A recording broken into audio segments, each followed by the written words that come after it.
Ladies and gentlemen, the ceremony just began 2 minutes ago. Ladies and gentlemen, welcome to Operation Embryo Stage, Antelope Island, 30-year Remembrance and Rededication Ceremony, honoring the extraordinary Special Operations Rangers and Airmen that gave their lives in courageous service to our nation. I'm Mike Hall. I was the acting senior enlisted leader of the 1st Ranger Battalion during the operation.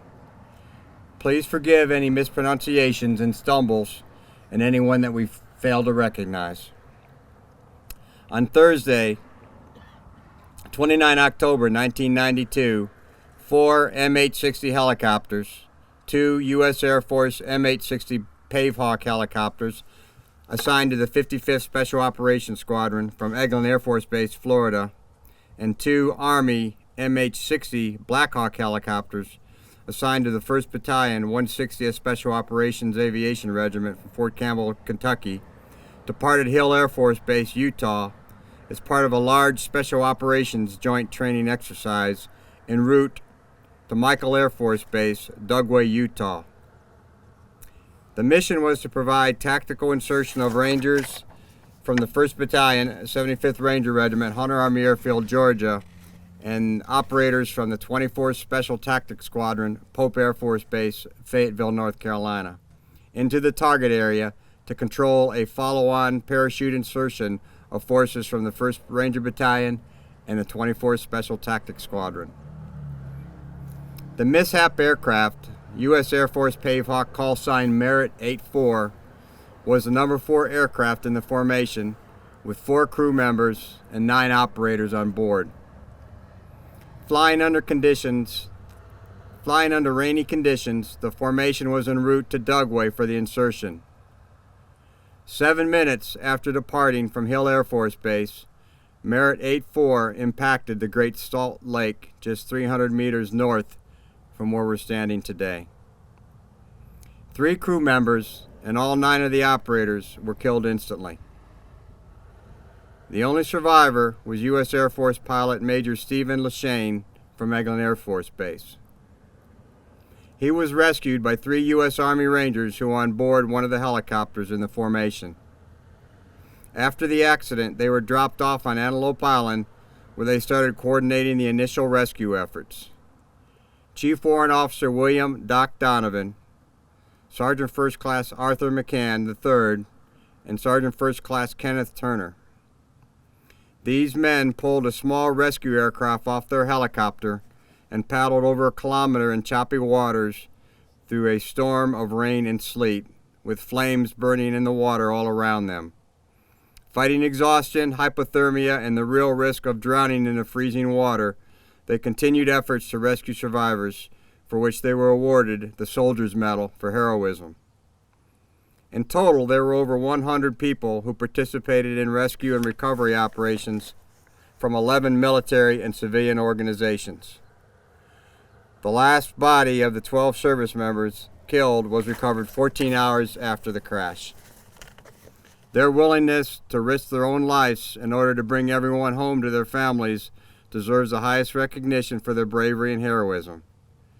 Command Sergeant Major Retired Art McCann is here today. Sergeant Major, would you please stand to be recognized?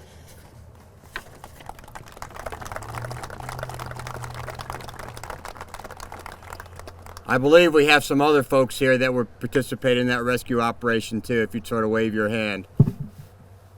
Thank you.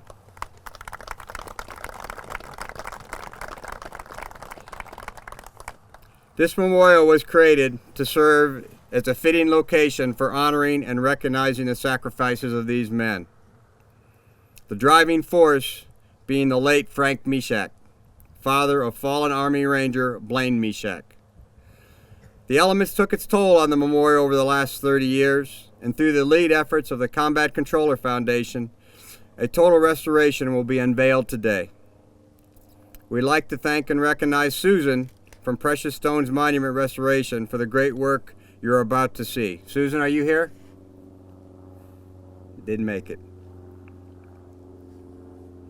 The restoration included the stripping of all the fallen personnel plates on the ground and re-inking all the seals and protectorants. All logos and monuments stripped and re-inked and enhanced with seal and protectorate. All the fallen personnel's 5x7 colored picture plates have been reset in the stone. Additionally, flush-mounted receptacles have been placed in the ground along the walkway in order to accommodate memorial flowers and flags. I got out here yesterday to get the lay of the land, and you look at this place now, and it looks like it's brand new. I think Frank would be very, very happy. We extend a very special and heartfelt welcome to the families of the fallen and the veterans and friends here today. The ceremony is being video recorded and will be available online through the Combat Controller Foundation. Singing our national anthem today will be 26-year U.S. Air Force veteran Jim Tyson. The color guard was provided by the Hill Air Force Base Honor Guard.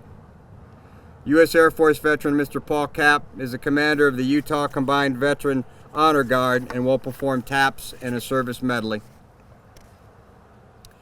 We sincerely appreciate the support of the active duty units at Hill Air Force Base, the 75th Ranger Regiment, and the 24th Special Operations Wing, and bagpiper Michael Gibbs. Please stand and render proper honors for the singing of the national anthem. Mr. Tyson.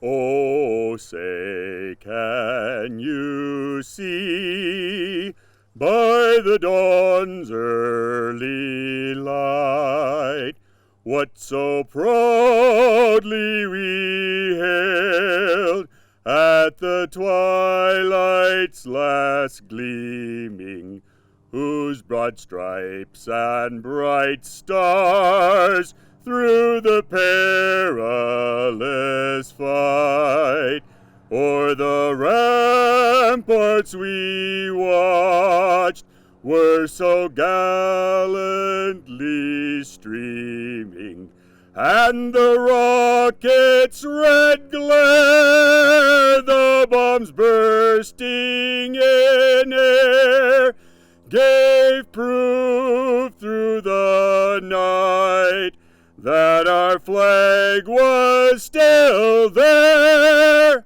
Oh, say, does that star-spangled banner yet wave o'er the land of the free and the home of the brave?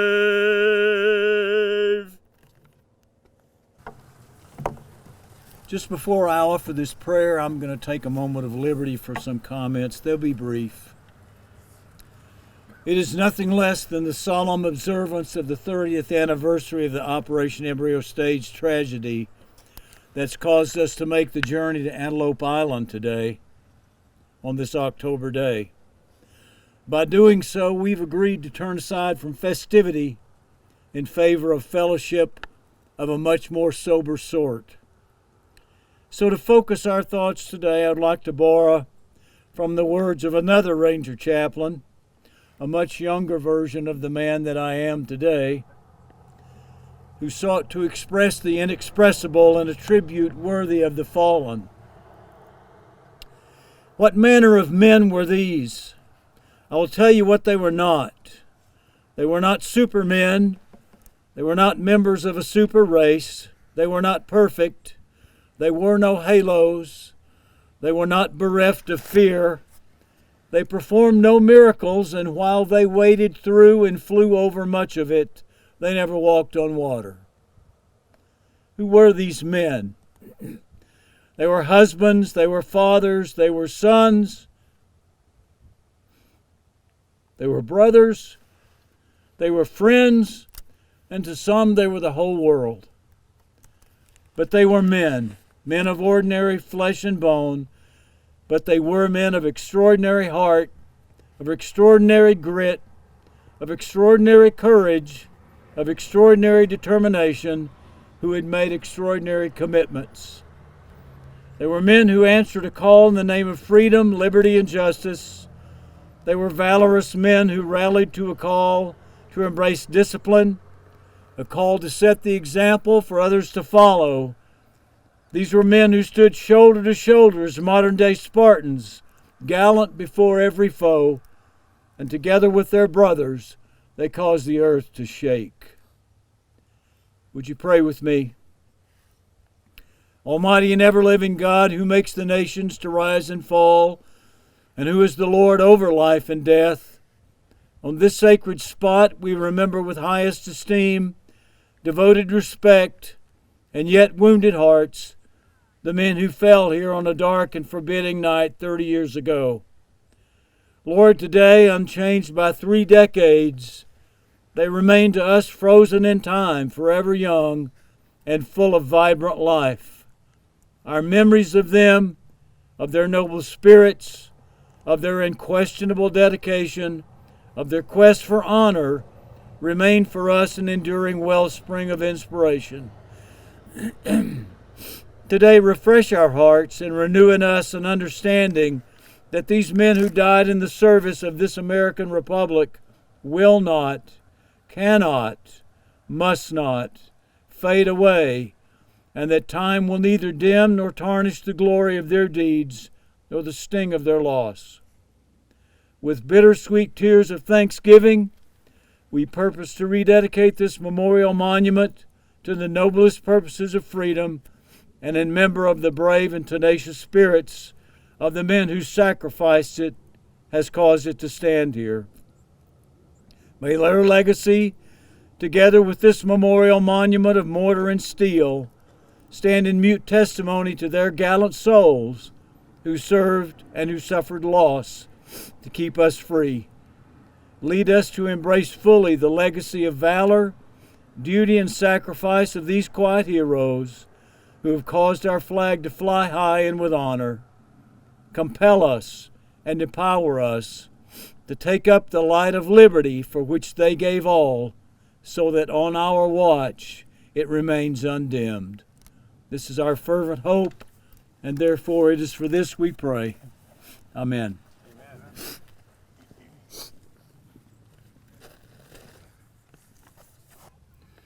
As I call your name, if you would at least raise your hand so we know we can recognize you. The family of Colonel Kenneth Stouse, his widow Kathy Stouse Smith, and her husband Dan Smith. The family of Specialist Jeremy Bird, Jeremy's father Byron, and Susan, his stepmom, as well as Jeremy's sister Heather. The family of Blaine A. Meshach, Sister Sherry Webb, Sister Jackie Meshach Van Ginkel, and her husband Larry. From the 3rd Battalion, 75th Ranger Regiment, the family of Colonel John Keneally, his brother, Lieutenant Colonel retired Robert Keneally, United States Air Force, and sister-in-law Louise.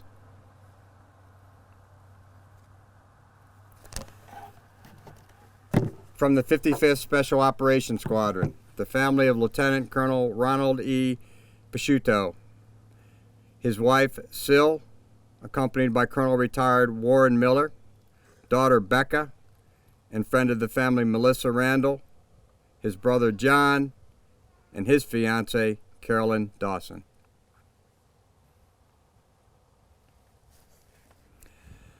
Not physically with us today is the family of Sergeant Philip Kessler. His mother, Miss Katie Arrington, wrote a note to Colonel Shelley Wadsworth, which I'd like to read part of it to you. Shelley, it is with deep regret that the Kessler and Arrington families will not be in attendance for the 30th Remembrance ceremony on Antelope Island. I am very humbled to know that after 30 years this kind of ceremony would be taking place. We really wanted to be there. As you have to know by now, Hurricane Ian caused vast destruction on the west coast of Florida. It hit us as a Category 4 with water surge in many places as high as 10 to 12 feet. Several coastal communities were hit exceedingly hard, and hundreds of people are now homeless. These challenges have placed me in my position as the mayor of the village of Estero and my presence here is important to the coordination of our efforts to return to a normal, vibrant community when we once were. Thank you for everything that you have done. Everyone in attendance on October 29th will be in my prayers. Sergeant Philip Kessler loved his job. He absolutely loved what he was doing. We loved him dearly. We are extremely proud of his short life on Earth, and that others continue to remember the tremendous loss that our 12 different families have experienced over the past 30 years. God's blessings to you and all the families who could or could not attend. Warm regards, Kathy. From the 23rd Special Tactics Squadron, the family of Derek Hughes, his daughter Angela Smalls. From the 24th Special Tactics Squadron, the family of Mark Scholl, his daughter Kathy Scholl Stout. There we are. Did I get that wrong? Remember my disclaimer up front. Sorry about that. I'd also like to recognize the other veterans of the operation here to honor their families. Thank you very much for being here. Ladies and gentlemen, it is my great pleasure to present recently retired Lieutenant General Brad Webb, who will say a few words. In typical quiet professional humility, he asked me not to read a long intro as he wanted the emphasis on the fallen heroes and their families. But a few things stand out about General Webb that are important to us in the Special Operations community. The majority of his over 40 years of service was spent in Special Operations. A U.S. Air Force Academy graduate, he's a command pilot with 33,700 flying hours, including 117 combat hours in Afghanistan, Iraq, and Bosnia. He was a flight commander in the 352nd Special Operations Group, commander of the 20th Special Operations Squadron, commander, 352nd Special Operations Group and the Joint Special Operations Air Component, commander, Special Operations Command Europe, commander, Task Force Alpha, Joint Task Force Lebanon, commander, 1st Special Operations Wing, commander, Joint Special Operations Air Component, Special Operations Command Central, Joint Base Balad, Iraq. Assistant Commanding General, Joint Special Operations Command, Fort Bragg, North Carolina. Commander, Special Operations Command Europe. Commander, NATO Special Operations. Commander, Air Force Special Operations Command. You can read more about Lieutenant General Webb online, but what we have here is a man who's dedicated his life to leading and serving others. General Webb, sir. Thanks, Sergeant Major, for the brief introduction. All that may be mildly interesting, but suffice to say, the night of 29 October 1992, that commander list that you just heard was a captain flying helicopters up here in Utah. And I can attest to you that, in fact, it was a very dark, very foggy, very rainy and snowy, depending on where you were flying that night right here in the Great Salt Lake Valley. Special Operations Forces were at the culminating phase of a multi-week, critically important exercise rife with national security implications. Soldiers, sailors, and airmen gathered here that night were deeply committed to the execution of an extremely vast and complex special operation, demonstrating our expertise to senior government officials. We failed. Special Operations Forces train. We train hard and we train realistically. Many times these means events are dangerous, and it necessitates that we manage risk almost literally with an electron microscope. We failed to do that. And as a result, just yards offshore from here, our forces suffered a tragic accident in which 12 special operators perished and one was left seriously wounded. This wasn't the first important exercise or training event Joint SOF had conducted. Far from it. But it was nonetheless very important. If you will, let's just dial back the clock just a bit from that date to 6 years earlier. President Reagan had signed in October of 1986 the Goldwater-Nichols Department of Defense Reorganization Act.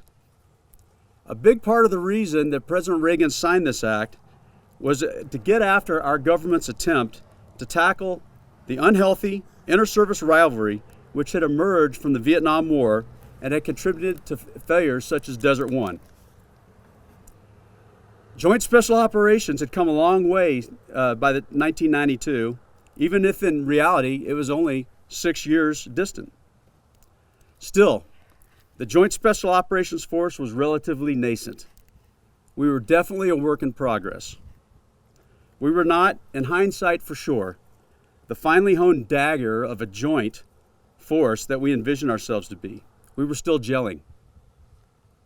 Yet Joint SOF had executed successful missions in Panama and Desert Storm, but we had done so in a segmented manner and not being fully integrated. The segmented approach applied to all SOF components, ground, sea, and air, and we knew we had to grow past this. Part of the objectives for the mission that night included generating steps towards better integration of this whole joint force. Nonetheless, we failed. So as a result of this tragedy, our whole SOF community knew we had to dig deep. As we assessed our shortcomings, we absolutely knew we had to revamp our approach in many areas, such as operational risk management. We actually needed to quantify where the safety risk was and how to minimize that and still accomplish the mission. Flying policies, procedures, and guidance consistent across all the services. Yes, believe it or not, even in 1992, we had different policies on how to fly between the Army and the Air Force. We needed to look better at seamlessly pairing our strengths for mission accomplishment, taking the right organizations and applying them against the right tool set.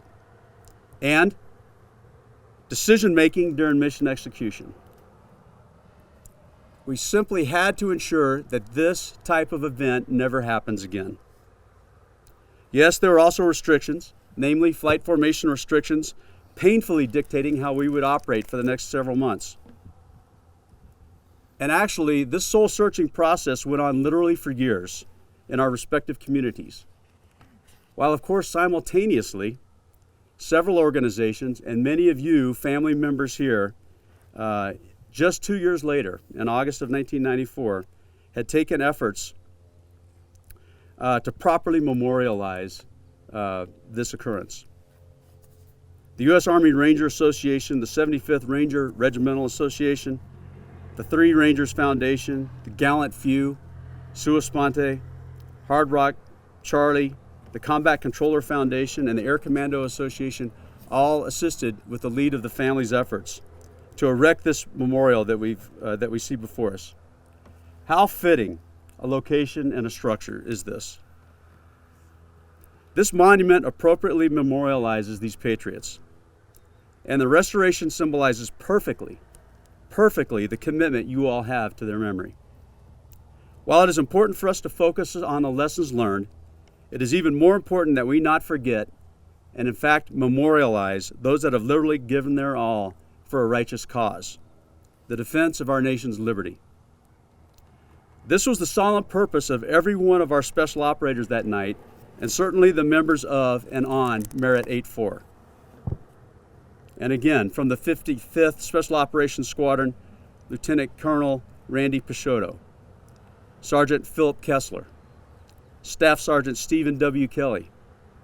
From the Rangers 1st Battalion, Lieutenant Colonel Kenneth Stouse, Sergeant Blaine Mishak, Specialist Jeremy Bird, Sergeant First Class Harvey Lee Moore Jr.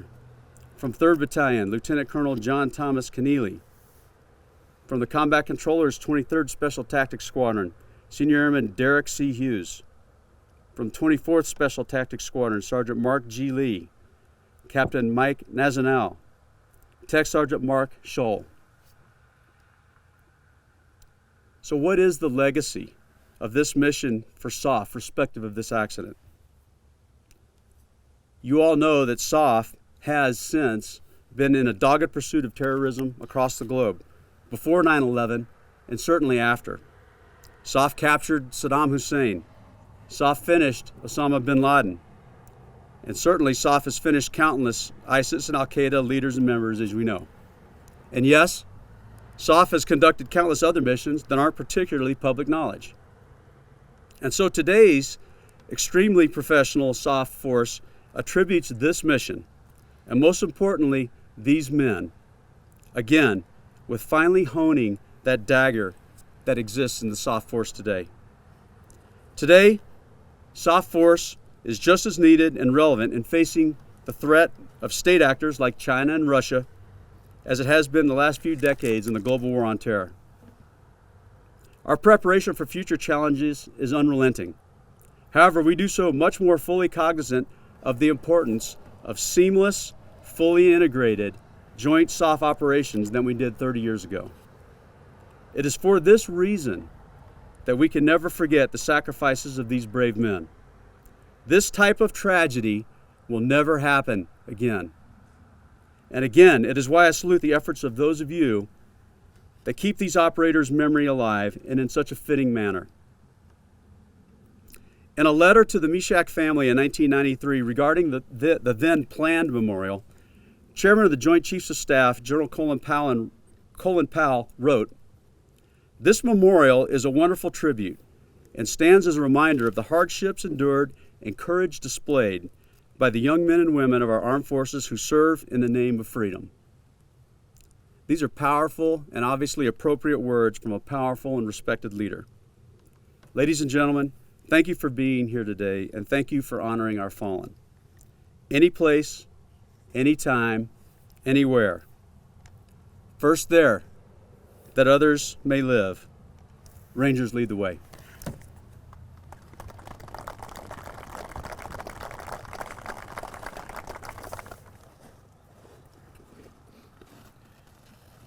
Please stand to honor the fallen. The refurbished monument will now be unveiled by Sergeant First Class Carl Dice from the 75th Ranger Regiment and Captain Joseph Champagne from the 24th Special Operations Wing. Detail, please unveil the refurbished memorial.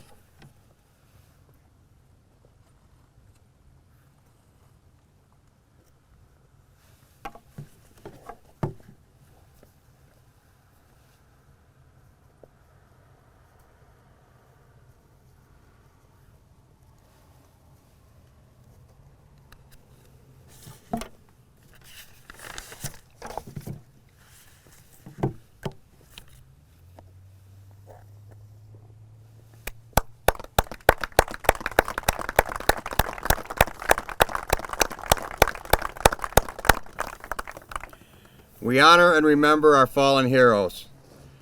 Chaplain Bradley Cattleman from the 75th Ranger Regiment, the chaplain, will read the names of the fallen. Staff Sergeant T.J. Fallon will honor our Rangers, and Chief Master Sergeant Retired Mike Ramos will honor our Special Operations Airmen.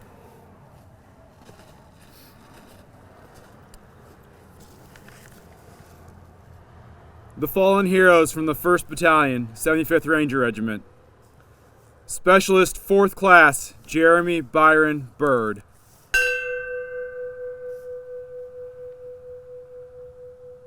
Sergeant Blaine A. Meshach.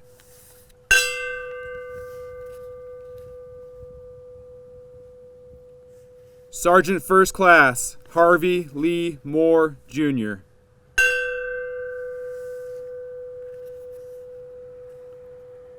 Lieutenant Colonel Kenneth W. Stouse.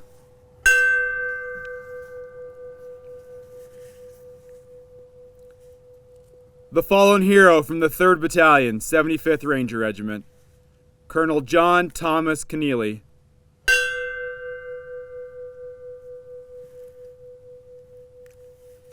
The fallen heroes from the 55th Special Operations Squadron, Sergeant Philip A. Kessler. Staff Sergeant Stephen W. Kelly.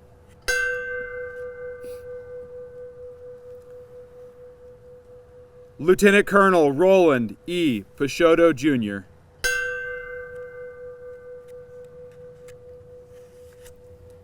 The fallen hero from the 23rd Special Tactics Squadron, Senior Airman Derek C. Hughes.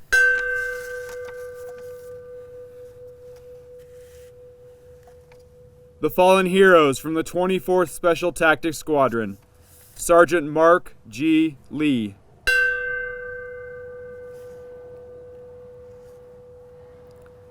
Tech Sergeant Mark Scholl.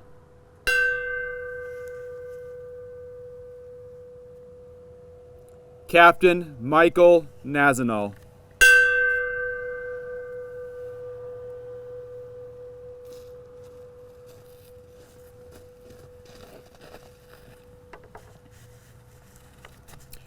The laying of the wreath is a time-honored tradition.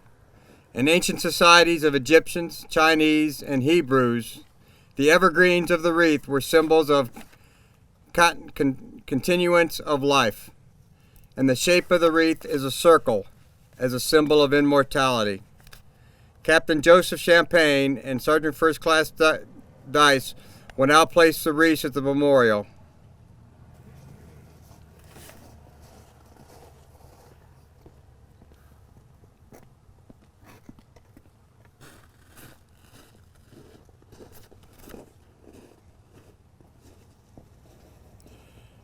Ladies and gentlemen, please remain standing for the playing of taps. Mr. Capps, if you please.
Ladies and gentlemen, please join us in a moment of silence in honor of all the fallen Special Operations Rangers and Airmen, and for all those who have fallen in service to our nation.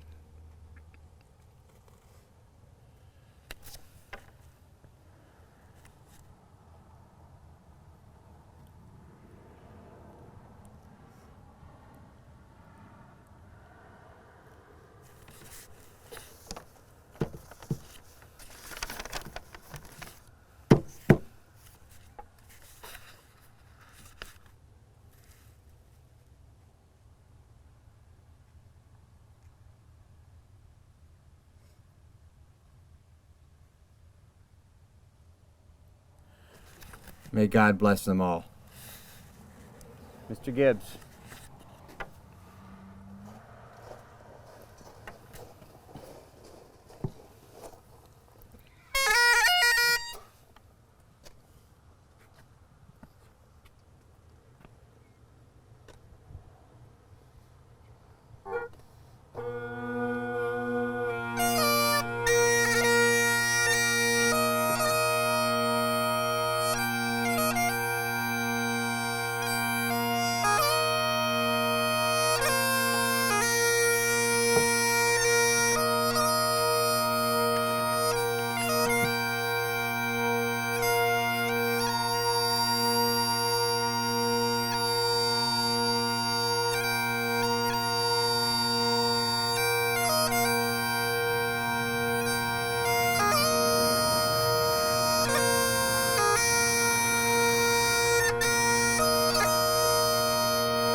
Remember the wisdom you have learned and be courageous. Pursue excellence in all things. Cling to that which is good. Resist evil always. Strengthen the faint-hearted. Lift up the oppressed. Defend the helpless. Honor God. Fear no man. Above all, love and serve the Lord. Amen. Ladies and gentlemen, we are honored that you could join us today for this most important gathering and remembrance. May this memorial and gathering be a symbol that we never forget. Please reserve and respect the first few minutes as we conclude for the families of the fallen to have time at memorial, and we'd also like to get a picture if that's all right with you all. Refreshments and a special informal remembrance will be conducted here at the memorial by the refreshment stand by legendary controller veteran Jeff Hiscock, so gather around there as we finish.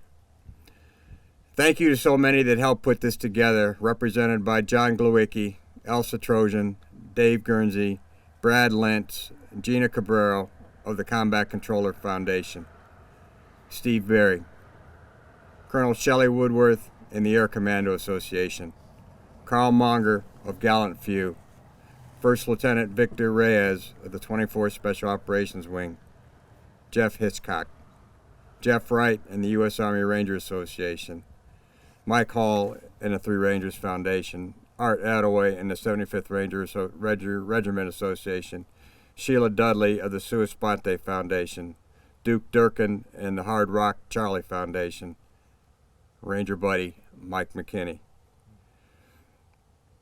Mr. Cap, would you play our service songs, please?